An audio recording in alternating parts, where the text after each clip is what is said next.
मणिपुर हिंसा मामले में सुप्रीम कोर्ट का बड़ा दखल जो है वो हुआ है। सुप्रीम कोर्ट ने यहां पर राज्य सरकार से हिंसा में जलाई गई, आंशिक रूप से जलाई गई, लूटी गई और अतिक्रमण और अवैध कब्जे वाली संपत्तियों का ब्यौरा मांगा है। सील कवर में यह ब्यौरा मांगा गया है। सुप्रीम कोर्ट ने कहा कि इसके साथ ही सभी मालिकों के नाम और पते भी दिए जाएं।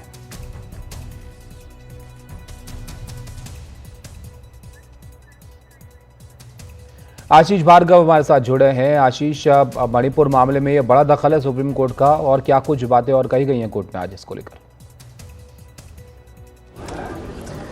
जी देखिए, याचिकाकर्ताओं की तरफ से कहा गया था कि मणिपुर में हालात बहुत ख़राब हैं और राज्य सरकार जो है वो ज़्यादा कदम उठा नहीं रही है। लेकिन सुप्रीम कोर्ट ने कहा कि हम जानते हैं वहाँ पर क्या हालात है, और इसके बाद सुप्रीम कोर्ट में जो बेंच है चीफ जस्टिस संजीव खन्ना की, उन्होंने कहा कि हमें राज्य सरकार जो है सीलबंद लिफाफे में 3 अहम जानकारियाँ दे। पहली जानकारी, जो जली हुई इमारतें हैं जो जलाई गई हैं हिंसा के दौरान या आंशिक रूप से जलाई गई हैं, उनका ब्यौरा दिया जाए। दूसरी बात यह है कि जो इमारतें लूटी गई हैं उनका ब्यौरा दिया जाए, क्षतिग्रस्त की गई हैं उनका ब्यौरा दिया जाए, और जो अवैध ट्रेसपास जिसमें अवैध कब्जा अतिक्रमण हो गया है उन इमारतों का ब्यौरा राज्य सरकार सुप्रीम कोर्ट को सीलबंद लिफाफे में सौंपे।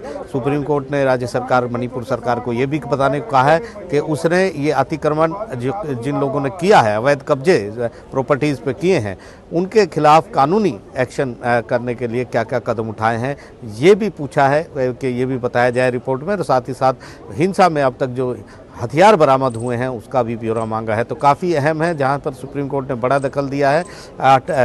जब जनवरी के आखिरी हफ्ते में इस पर एक बार फिर सुनवाई होगी, और यहाँ पर सॉलिसिटर जनरल मणिपुर की तरफ से अपीयर हुए थे। उन्होंने कहा था कि ये तमाम चीज़ें जो हैं वो सनसनीखेज ना हो, मीडिया के पास ना पहुँचे, लेकिन सुप्रीम कोर्ट ने कहा ये तमाम जो ब्यौरा है राज्य सरकार सीलबंद कवर में देगी।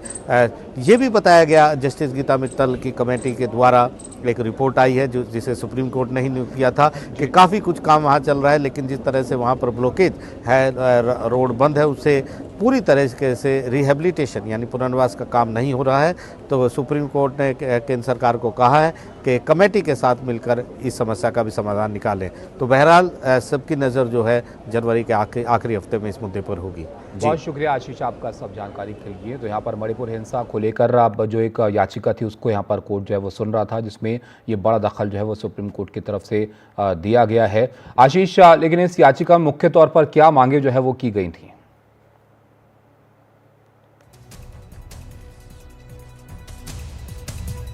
चलिए, आशीष से संपर्क टूट गया है, लेकिन मणिपुर हिंसा को लेकर सुप्रीम कोर्ट ने यहाँ पर दखल दिया है, और इसमें जो नुकसान वहाँ पर हुआ है इस दौरान उसको लेकर कहा गया है कोर्ट की तरफ से सील लिफाफे में जो है वो इस पर जानकारी दी जाए कि कितना नुकसान हुआ है, किसका नुकसान हुआ है। ये तमाम जानकारी देने के लिए जो है वो सुप्रीम कोर्ट ने कहा है राज्य सरकार से कि हिंसा में जलाई गई और आंशिक रूप से जलाई गई, लूटी गई अतिक्रमण और अवैध कब्जे वाली जो संपत्तियां हैं उनका ब्यौरा दें, और सील कवर में ये जो ब्यौरा है ये कोर्ट की तरफ से इस मामले में मांगा गया है।